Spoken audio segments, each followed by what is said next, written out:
Good morning. Good morning. We are now live on LinkedIn and YouTube. Just want to make sure that the audio is live as well and that you guys can hear me really clearly. So just going to double check with the team, make sure everyone can hear what I'm saying.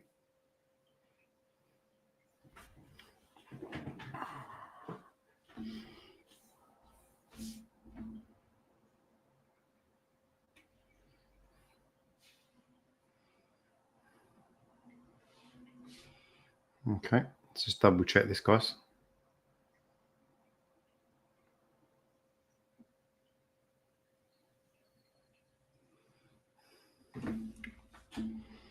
Okay, cool. We are live. Looks like everything's working, which is great. So thanks for joining me this morning, guys. I'm really excited to share some information with you that has, helped transform hundreds and hundreds of executives, business owners, and their teams across the globe. Those of you who don't know who I am, and why you should listen to me. My name's Cameron Harris. I'm a personal trainer by trade. I'm the managing director of Truth Fitness. You can clearly see the branding behind my head.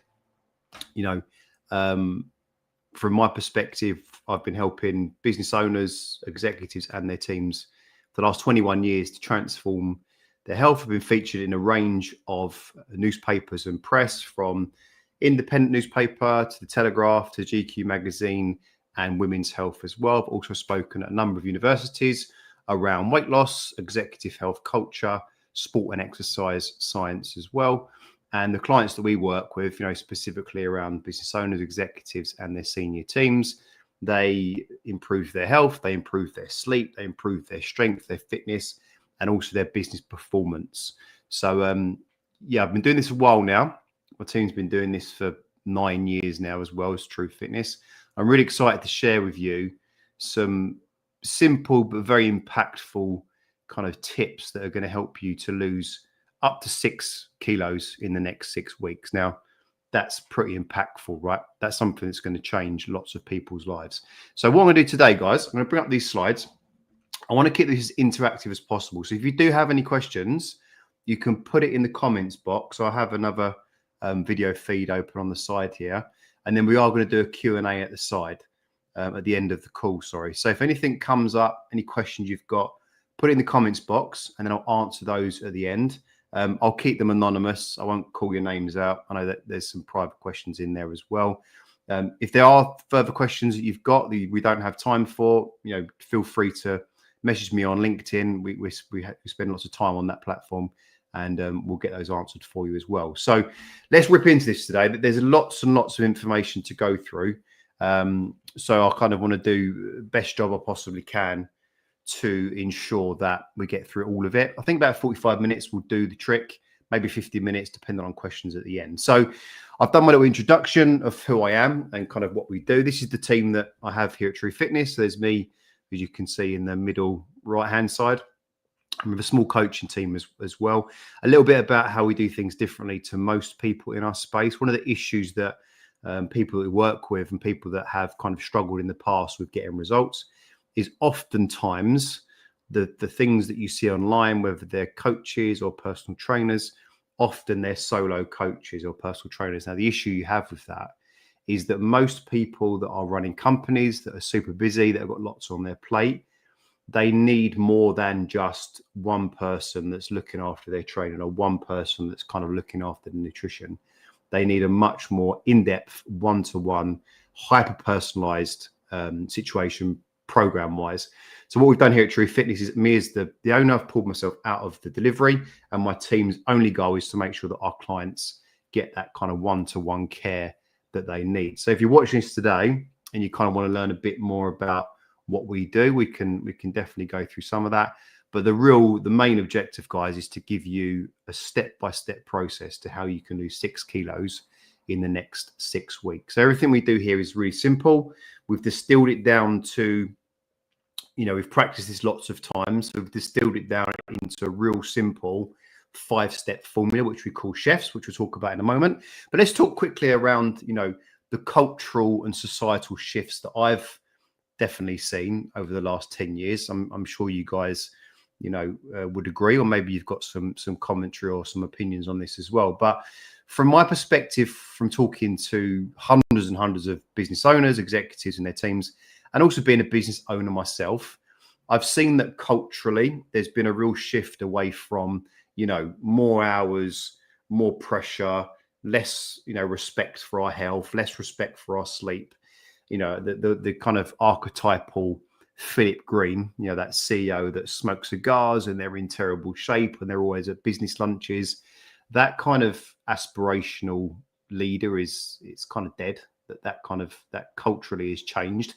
When you look at people like Jeff Bezos, being a key example of the types of CEOs and owners that we now see, they've got a real focus on health and sleep and energy and performance. And I think, we'll talk about this in a moment, but culturally, we've never been in a more competitive environment. We've never been in a position where there's more pressure from AI and from the pressure from boards and the pressure to learn AI and the pressure to make sure that our teams know AI and the questions we're getting around, will jobs be wiped out? The globalization of business means that, you can be competing with someone on the other side of the planet that learns AI and can essentially do what you do, all of it, of course, without the experience, but the competition has never been higher. And the data actually agrees with this. Now, I'm not going to go through these individually because it will take us hours, but there's lots and lots of research coming out on burnout. So the rates of burnout have never been higher. In fact, if you're a CEO, in the modern era, the industry distress is now causing a 15% higher risk in mortality. You will die 1.2 to 1.5 years earlier than someone that's got a nice, relaxed, 9 to 5 job. Okay. So the data supports this. The pressure is high. The competition is high. The disruption within every industry is really high. So looking after ourselves, becoming more proactive around our health, becoming more proactive around our sleep, focusing how do we get health and fitness and workouts into our diary, it's no longer a negotiable. It needs to become, one of the most important parts of our week. And I think people are, you wouldn't be on this call today if you didn't agree. That there needs to be a bit of a shift in how we do things. So when it comes to specific struggles that business owners and executives have, those senior leaders within companies, some of the key ones that we see, are work stress, family stress, financial stress, crazy long hours, crippling travel, whether that's train, plane, or automobile, right? The stress of AI, how does that impact our businesses and our own personal mental health as well? And then using alcohol as a stress reliever. I've been guilty of this. I've regularly spoken about it over COVID when I didn't know what was happening. I've used that as a quick, fast stress reliever. But as we all know, it's not ideal. And the amount of business leaders that we speak to that are doing that, are using it as a tool, it's pretty crazy. Worries about early death. Things I spoke about, heart attack. There's not a single person that I speak to within the business arena that doesn't know someone that's had a heart attack or had some kind of catastrophic health issue from the stresses and rigors of business. Unmanageable to-do list, that list that just keeps filling up and filling up and filling up, right? And also health not being a priority. You want it to be a priority, but you just struggle to overcome that inertia. You struggle to find space, not only in your diary, but also in your head as well. How to find space for this as well. And one of the biggest issues that we see is a underlying poor self-esteem. So being out of shape, not fitting your favorite business suits, being in a position where you just don't feel good in yourself, people can see it. We want to be an inspiration to our teams, be an inspiration to the people around us, our family, and people within our companies as well.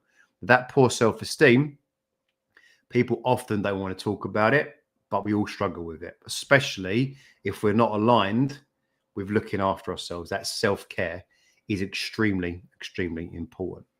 Now, a key fact to talk about, this is the age of information. I would say 95% of the time when I speak to business leaders, we've got a couple of calls in this afternoon with people that want to sign up on our programs. One of the biggest issues that I find is there's never been more information, but most of it is totally irrelevant to busy, stressed out owners and C-suite executives. those are the facts. Now, I know this because I regularly speak to people that have tried lots of stuff. They've tried PTs, they've tried solo coaches, they've tried fasting, they've tried Herbalife, they've tried everything you can imagine, including weight loss drugs as well. And the issue is that, yes, that will work for, the majority of people that have got lots of time and don't struggle with huge amounts of stress, that don't struggle with huge amounts of entertaining and travel. If you are an executive and your time is squeezed and your stress is through the roof and you're expected to go on client lunches, stuff like that, the information just won't be viable for you. Working through fasts and Herbalife and Manjaro, all this kind of stuff, they're all short-term fixes to a very, very, very large issue which needs to be fixed with a holistic, hyper-personalized solution. So this is the 5-step formula, guys, that we teach our clients. So this is literally the exact formula that we take our clients through to help them to lose weight, to optimize their health, to improve their sleep, and every key element that we can possibly talk about in between. So we've called it chefs, right? So we've got sleep, we've got habits, we've got exercise, we've got food, and we've got steps. Now, when you look at that, you may think, wow, that's really quite simple, right? Well, yeah, it is. And it's so simple because it's taken us 9 years to test this over 400 times to ensure that these steps are simple and they're framework based.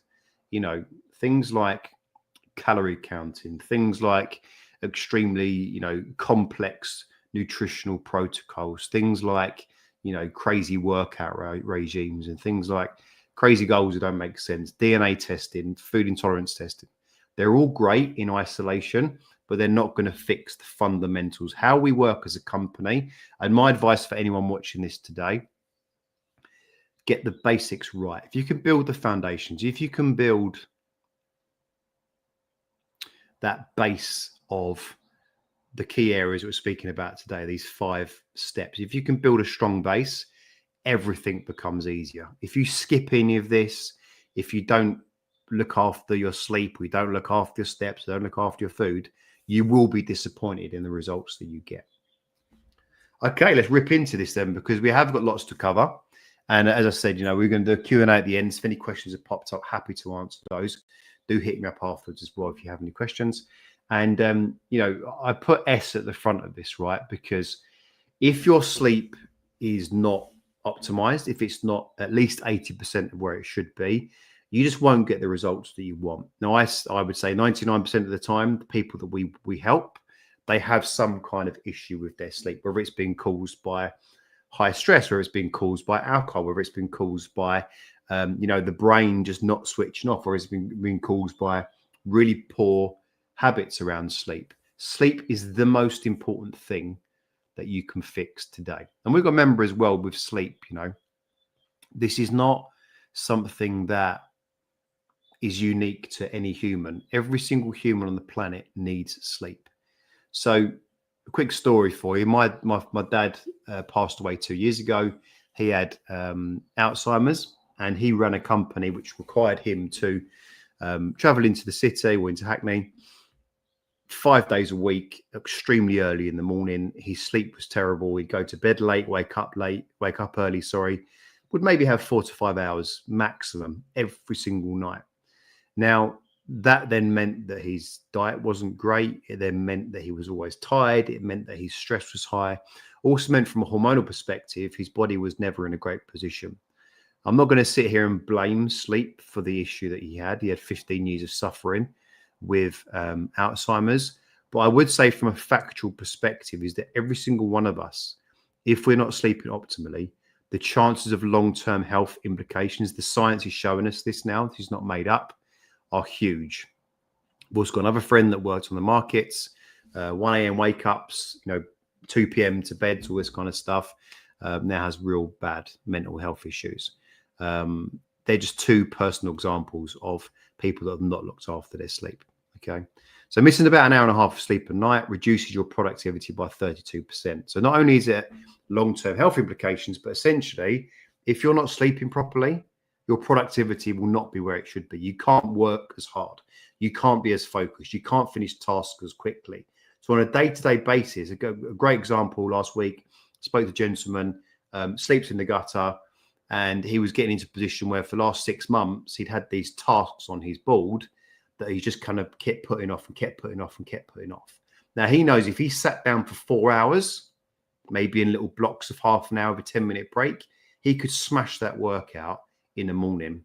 But because of the poor sleep, because of the lack of focus, the lack of energy, it's going round and round and round. And maybe you guys have experienced the same thing, right? Maybe you experienced a bad sleep. You've been out, on the piss on a Saturday night and your sleep's been in the gut for a couple of days.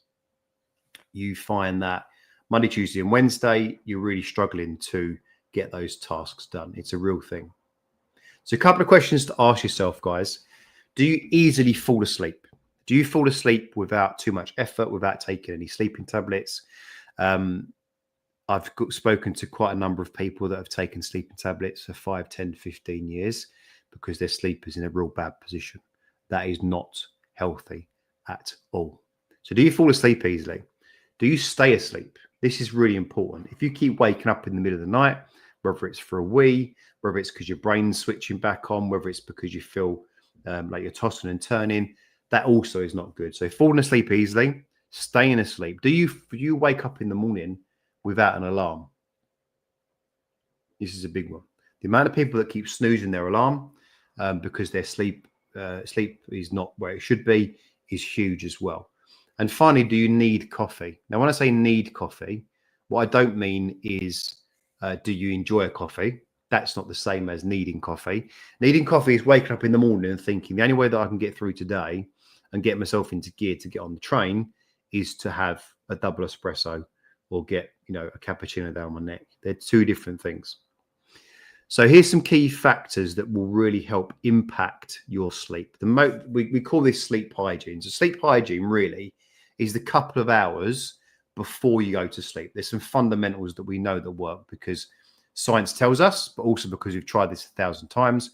Also because personally, these are things that I do, which help me to be energized and vibrant on a Friday at midday when some people are ready to go to bed. And I see it all the time. People get to the weekend and they are totally toast. And a lot of this is down to sleep and other factors, but sleep is huge. Okay, so 60 minutes prior to bed, this is when you should start thinking about, okay, what is it I need to do to make sure that I get a good sleep? One of the big issues that I see is that people don't think about sleep. They just accept it as something that's going to happen tonight. And the whole day just goes ahead. Things happen, stuff keeps happening during the day. And then when it's ready for bedtime, it's like, right, I'm going to sleep now. There's no pre-planning. And once you understand this, once you take a couple of notes today and just create a little bit of a plan around sleep, trust me, it will have a huge impact on the quality of your sleep. So there's some things that you can do now, today, tomorrow, that will help straight away. First of all, do you have blackout blinds? Our brains, our bodies have adapted for the last 100,000 years. They haven't really changed that much from a physiological and psychological standpoint. So blackout blinds. When the sun comes up, our body wants to wake up. When the sun goes down, our bodies want to go to sleep. If you have a room that's got blinds that don't block out the sun, if you've got really kind of aggressive lights that look like Tottenham Hotspur's training ground, you're going to struggle as well because your brain is tuned into going to sleep when the sun goes down. So blackout blinds are huge. They're only cheap. They're not too difficult to install as well. But when you get into bed, you want to make sure that room is as dark as physically possible. Remove the outside light from the street, remove the sun. I know it's winter now, so it's not so bad, but outside lights as well, not a good idea. Start to think about what kind of lights do you have? Do you have big, heavy, lights atop of your in your ceiling, or lights that are next to your bed, which are really aggressive and halogen and keep you awake? So the way I describe this, you don't want to be Charles Dickens with a candle, but you do want to have light that is pretty low, that starts to get you into that kind of sleep mode where you can read a book, right? Reading a book before bed is really, really impactful.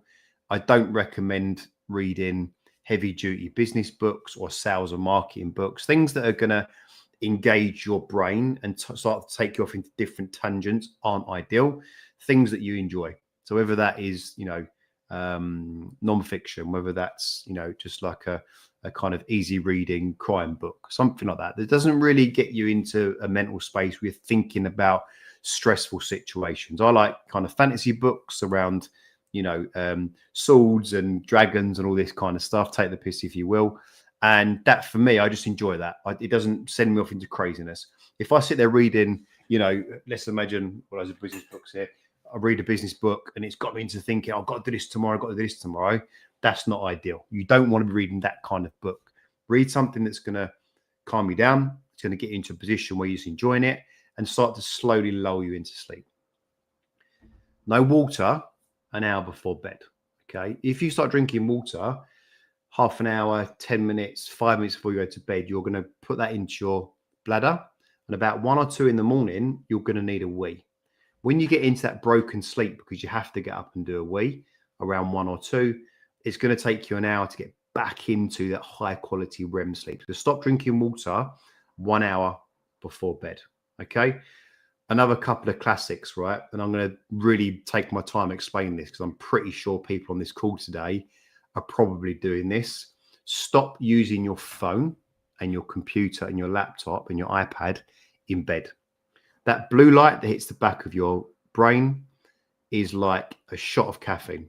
Okay. It doesn't allow you to move into that kind of restful, brain resting sleep. You have to stop using your phone and your computer in bed. Generally speaking, get the phone, get it charged somewhere else in the house or the other side of the room. Make sure the light's nowhere near you. And really, an hour before bed, you want to start coming off of all technology. Make sure that you're not drinking water. Start reading your book. Make sure the blackout blinds are down and get into that low light. Now, what will actually start to happen, which may seem pretty alien, is your eyelids will start to go. You'll start to naturally feel tired. If you can fall asleep in that moment when you actually feel tired, I guarantee you 100%, you'll be more rested in the morning. Your brain will feel like it's had, 5 shots of caffeine without trying too difficultly. And also your day will be a lot more positive and you'll feel great about what's happening during the day as well.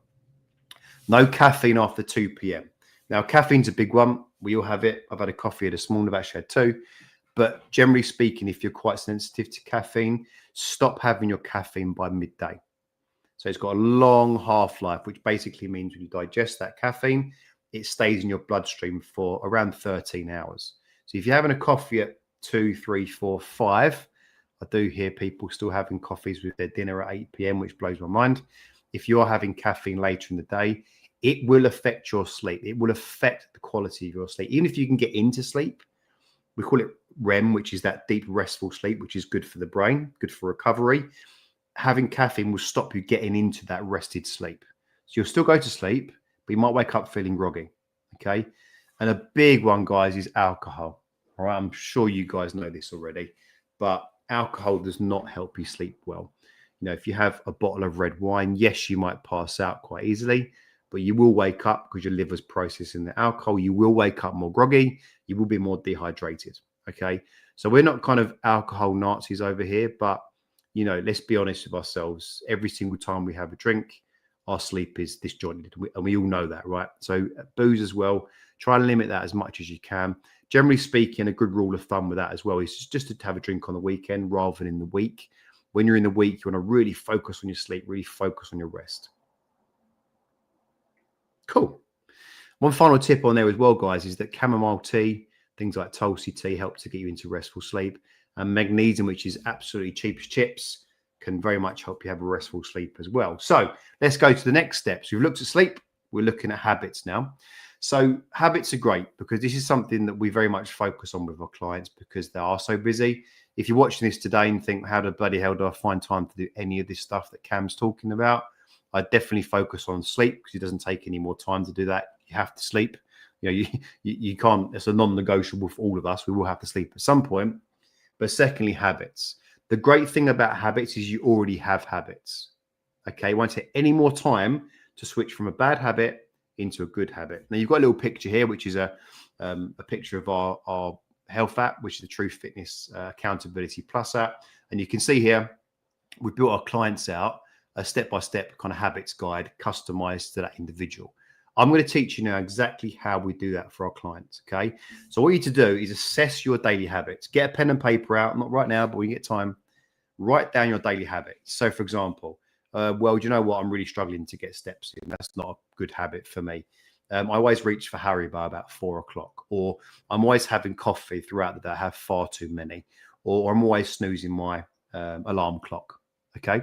So what you need to do, once you've made that long list of bad habits, and trust me, there will be 2, 3, 4, 5. Otherwise, you wouldn't be on this call today. If there are 2, 3, 4, or 5, look at the top 3, maybe the top 4 that are having the biggest negative impact on your health, your energy, your weight, and all the kind of goals you're trying to achieve.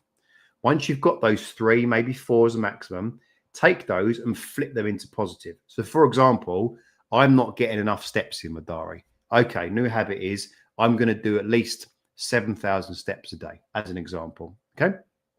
Another example is I'm always having Haribo around 4 o'clock. Flip that into a good habit. I'm going avoid sugar. Avoid sugar. Done. Okay.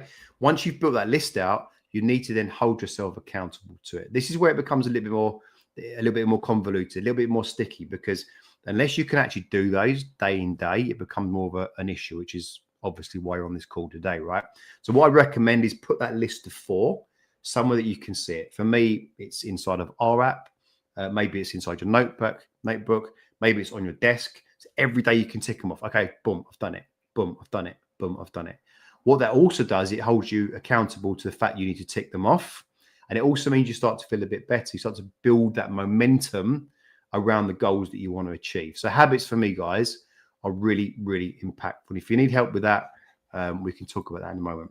So let's talk about exercise. Now, again, exercise and nutrition being 2 topics that are absolutely huge. I could do one presentation with my expert team and spend a half-day workshop, maybe even a full-day workshop, just looking at exercise.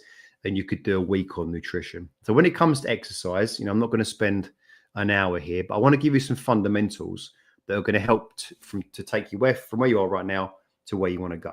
So a couple of questions that you need to ask yourself. Honestly, these are honest questions you need to ask yourself. If you're not being honest about these answers to these questions, you're just not going to get the results that you want to achieve.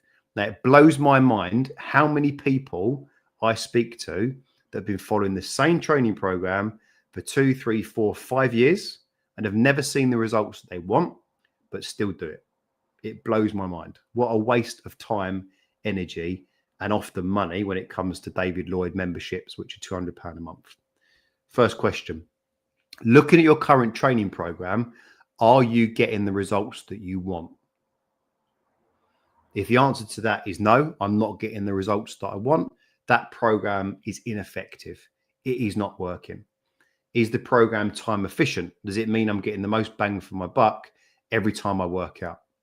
Is it flexible? Am I missing sessions? So if you're not getting the results you want, you keep missing sessions, it's not flexible and it's not time efficient, that program's not working. It's just not working. Get rid of it, put it in the bin and start again.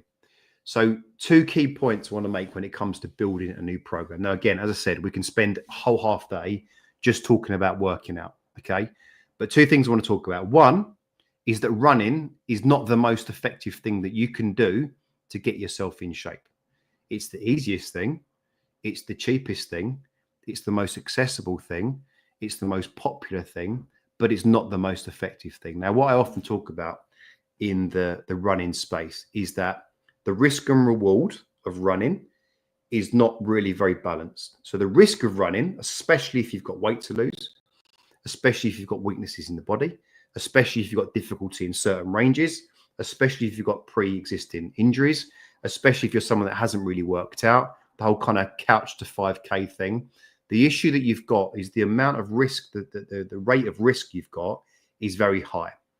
Now, I'm saying this from personal experience. I speak to people every single week that have either fallen over, they've tripped up, they've caused a muscular injury, they've caused knee pain, back pain, neck pain, because they've gone from doing not very much to going straight into running.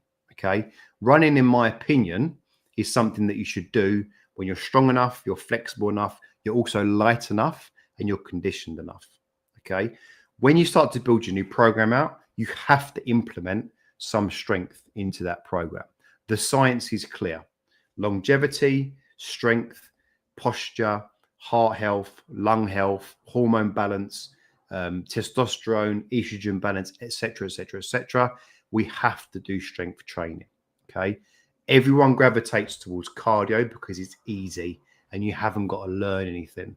When it comes to strength work, you can start with fixed resistance machines, the machines that work, that kind of move you through certain ranges without too much expertise.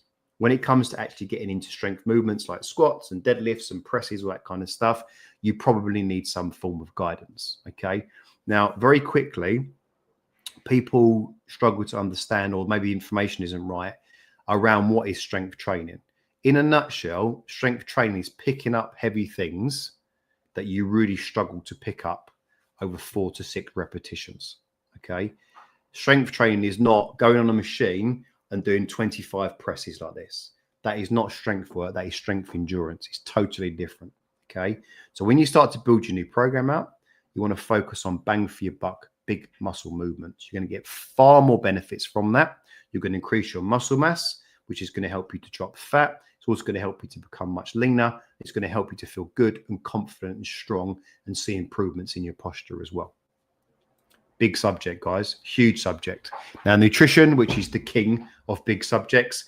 I want to quickly stick a pin in this and talk to you about 2 of my guys at the moment are going through their level 4 advanced nutrition. Now, nutrition is a crazy one because it is one of the most hotly contested subjects on the planet. There's every expert in the world has their own opinion on how things work.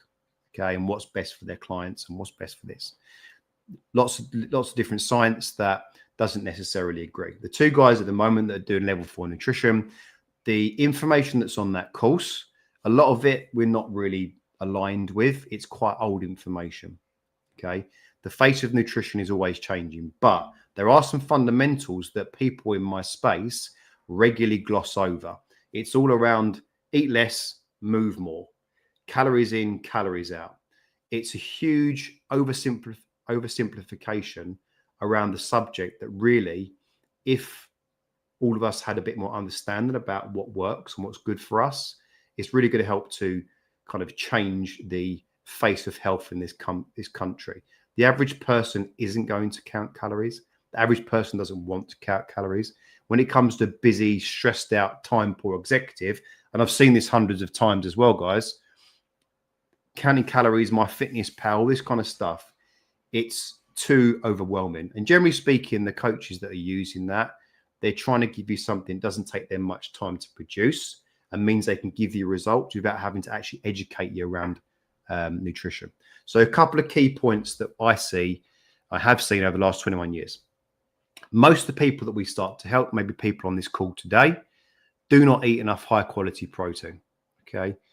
We've been told this agenda around we eat too much meat. In my experience, most people in this country overeat on carbohydrates. They're eating toast and cereal and sandwiches and health breakfast bars and kind of sweets, all that kind of stuff, right? They're overeating on carbohydrates and sugars. Okay. They also don't eat enough healthy fats, your avocados, your olive oils, your coconut oil, stuff like that, your good quality butters as well. And they eat too much sugar. That's a big one.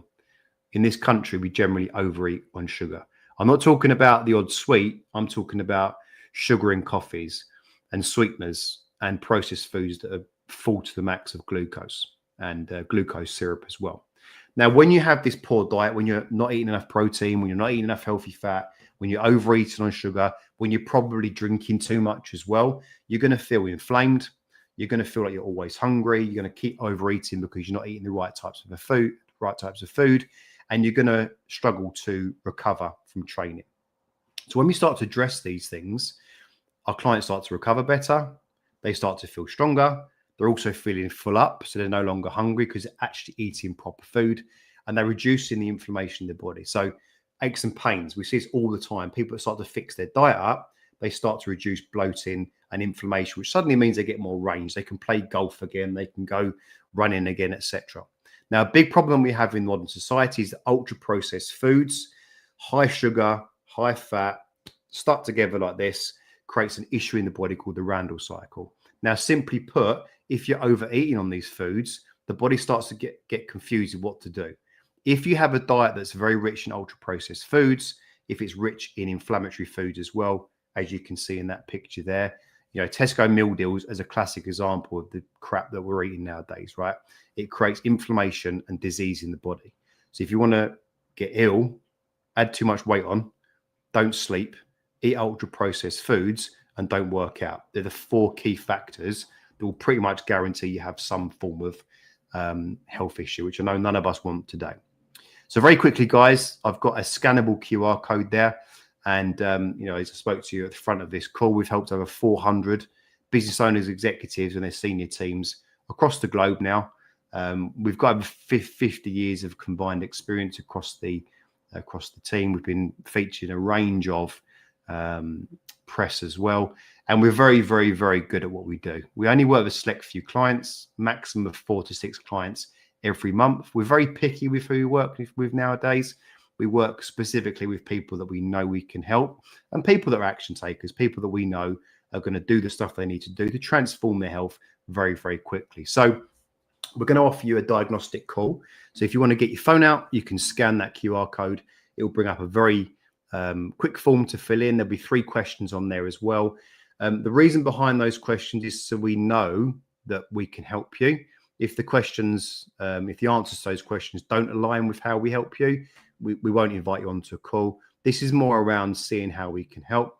And on that call as well, guys, what we'll do is take you through the 5 steps that we did today and pinpoint the exact areas that you can improve in your life specifically. So I'll give you a couple of seconds, guys, just to scan that and jump onto that. We're always kind of oversubscribed with those ones. So do grab a spot if you can. I think there's a bit of availability back end of next week. Okay, cool. Let's go into our next slide then. So let's reduce sugar from our diet. Okay, really, really simple one. Okay, the amount of carbohydrates, the amount of sugar that is in our diet. Most people on this call will be grabbing toast and cereal and sandwiches and pasta, and they'll be having sweets, they'll be having alcohol, all this kind of sugar getting dumped into the system. So we're going to start reducing sugar from our diet. We're going to start increasing the amount of protein that we eat.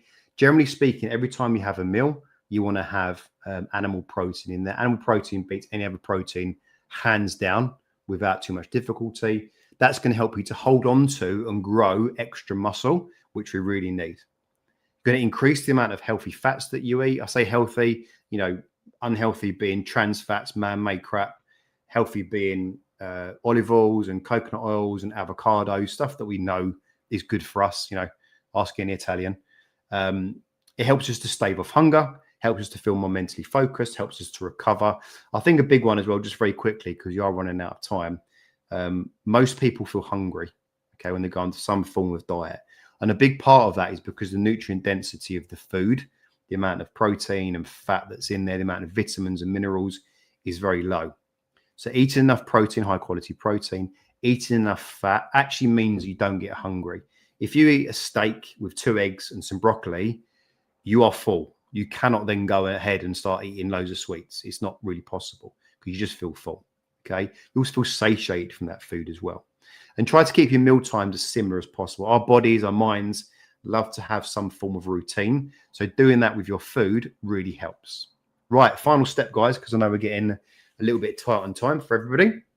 So into steps. Now, what steps are essentially movement. Okay, it's movement outside of our session. So the official term for that is NEAT, non-exercise activity thermogenesis, which basically means the movement inside of our body that we do outside of our session. So steps is the classic way of measuring that. We've got Apple Watches now, we've got phones, we've got Whoop bands, all this technology that can help us to, to track our movement, our steps. Okay.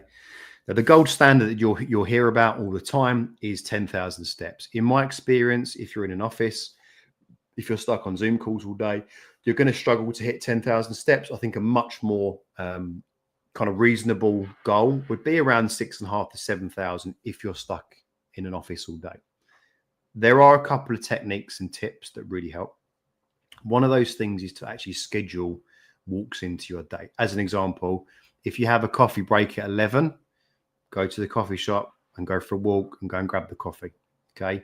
Or another one which really helps is to get your AirPods or whatever earphones you use and have walk-in meetings. Really simple. If you've got an internal informal meeting, or those meetings that go on for 2 hours and you don't actually have to say anything, you can definitely put that on your phone and you can definitely go for a walk. Okay. Having a dog helps. I don't know if you guys have got a dog. Having a dog definitely helps because it forces you to get out and do those steps. What steps will do for you, what movement will do, what walking will do for you, it will improve your mental health. It will help you to solve issues because you'll have time to actually kind of process stuff. It'll give you some mental space. It will help you to burn extra energy. It will help you to drop body fat. It'll improve your mobility and everything like that in between. Something that I would say, guys, is that walking is not exercise. It is not working out. It's not the same thing. If you're watching this today and you're 90 years of age, probably we can say that walking is exercise or training for you. Okay. Steps and walking, they are just that. They are extra movement outside of your sessions. Getting in the gym or lifting heavy stuff, that is working out. Walking is not that. Walking is an addition to that. The amount of times I hear 50-year-olds telling me they're working out 3 times a week, and that is walking the dog 3 times a week, is a real poor indication of where we're at as a society, because we think walking 3 times a week is us working out. It's not. It's an addition to. If you struggle in the week to get your steps in, utilize the weekend. Use Saturday and Sunday as a way to top up. Let's just say, for example, you've set a goal of 10,000 steps a day. You get to the weekend, you should have 70,000 done. You've only got 40,000 done or 50,000 done. Top it up on Saturday. Go out for a longer walk. Actually get out and do that walk. But every single thing we've said today, you need to set some step-by-steps, literally every day, be ticking this stuff off like you did with your habits, right? If you can tick them off every day, including steps being really impactful, it's going to help to keep you accountable to things that you need to do. So I hope you enjoyed that, guys. I've really worked hard to squeeze that into 45 minutes. As you can see, there's lots and lots to cover. If you've got any questions for me now, there's nothing that popped up during the call, but if you've got any questions for me now, do feel free to put them into the comments box and I can pick those up and I will answer those anonymously. I won't call your name out, so don't worry too much. There's a very slight delay on this. So I'm just going to give it kind of 30 seconds to catch up and see if anything comes through. And as I mentioned, guys, you know, if you are struggling with this, if you're struggling with where to start, if you're struggling with how to get yourself from where you are to where you want to be, just put that diagnostic call in. If you've missed that QR code or is using your phone to watch this presentation, just message me after. We'll send you the link over. No stress whatsoever. Yeah, maybe I can do that now, actually. I'll do that in a minute. I'll make sure that I put the link in there. Okay, I think it's in the comments anyway, so you can grab it from the comments. Okay, guys, it looks like we've kind of run out of time now. There's no specific questions. So I'm going to love you and leave you. And like I say, grab that diagnostic call. Happy to help and get you from where you are to where you want to be. Cheers, guys. Thank you very much. Have a great day. Have a lovely weekend.